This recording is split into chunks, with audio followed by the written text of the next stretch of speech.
The period in which our game takes place, 1511 to 1512, is kind of a transitional period for the Ottoman Empire. And this is the period before the great golden age or the high point of Suleiman the Magnificent's reign. This was a period where we got to really play around with our imagination.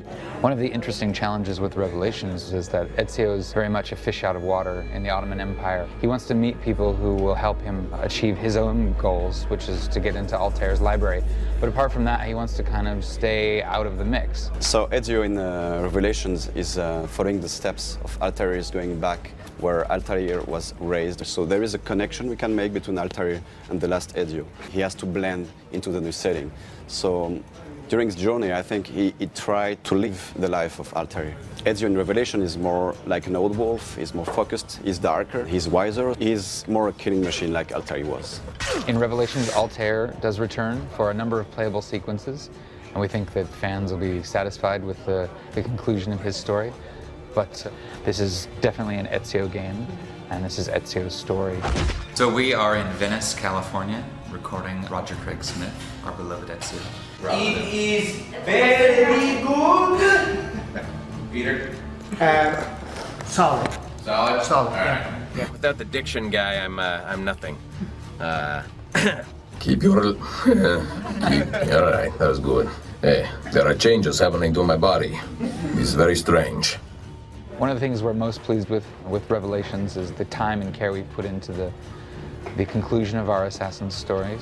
The send-off we give to our two Assassins. We think fans are going to be extremely pleased with what we've done. I think we'll leave fans very, very satisfied. As an open world, Assassin's Creed has a reputation of a game with paying a lot of attention to detail, so we really pushed that to a next level in Assassin's Creed Revelation. A lot of people from the team, the chance to go to Istanbul, to be immersed in the city. Constantinople, okay, I gotta make it. Istanbul was formerly known as Constantinople. I was part of the team that's go there, get reference from there. Over here we've got Hagia Sophia, and it's the most known landmark in Istanbul. You can climb it, and also you can access the inside. It's really impressive. To make the sound realistic, we went to Istanbul to recreate the ambiences, the crowd life, the merchants, the Grand Bazaar, the call to prayer sounds, and to generally get a feel of the immersion of the city. I went with a rig to record sign sweeps, which actually capture the impulse responses of the interiors. So what you actually hear in the space, the echo, for example, is what you're actually hearing in the game. And that's the first time in any game that I've ever heard of. There was a reason I had to go to Istanbul. I worked closely with Simon to capture the essence for the soundtrack. The composers were Jesper Kite and Lorne Bolf, and for the scripted events, for the cinematics, we collaborated with Malmo Symphony Orchestra. The results are quite outstanding. We took into account that Constantinople was in the middle of the world at that time. It was a very interesting blend of many cultures.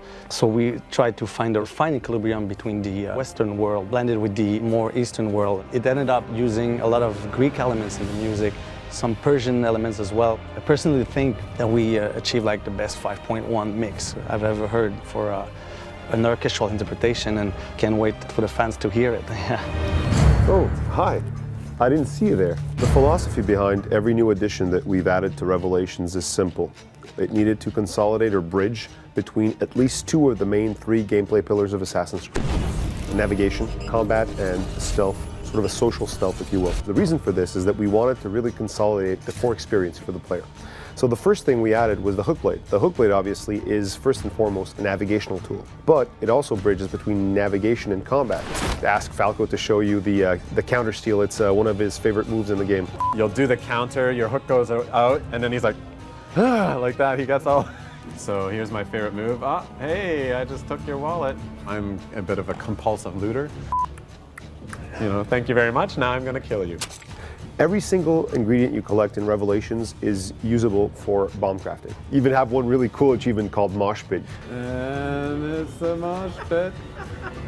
I love it. I think Falco really needs to get out more. It's all about the combinations. One single bomb is less satisfying than combining it with other bombs. For the many different types of combinations that you can choose throughout the game. We went outside of Montreal with the sound team, and we went and experimented, and we blew a lot of stuff up.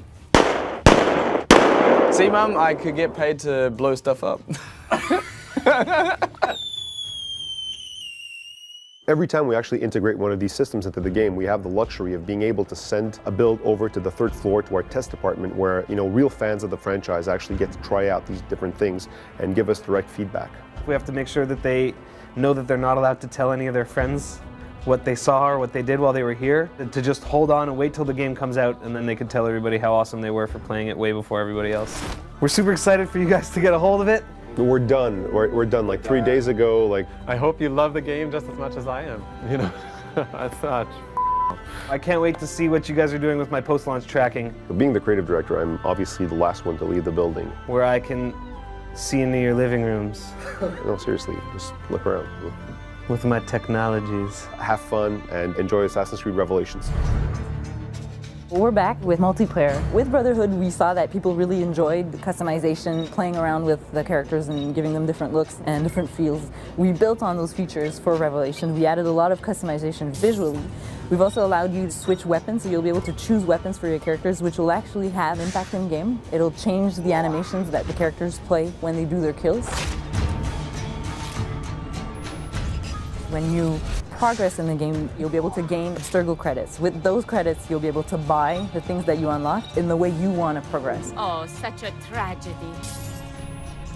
One of the things we introduced is the Friends Hub. That will allow you to see how friends play, what their stats are, what their favorite abilities are, so that you can actually have a strategy before you get into the game. So again, this year we did a, do you want me to say beta? Beta? Beta? Beta? Yeah, beta. Because I say beta, so just like in Brotherhood, we did a beta this year with Revelations. So yeah, we have a very close relationship with our live dev team. Andrian is always around and, asking for feedback and taking naps on the Animus chair. She snores. There's nothing like actually playing a game with a fan of the game. Our involvement in the beta was largely to observe. That's what we do for the most part. The amount of things that we changed and altered, even before we got to the beta stage, were incredibly significant. People are really going to see when they log on to the first time. We've made several really incredible improvements. We're very close with the community and we feel that they really give back to us, so we want to make sure that we're listening and that we're available to basically tweak the game and make it the best experience of multiplayer they've had in Assassin's Creed yet.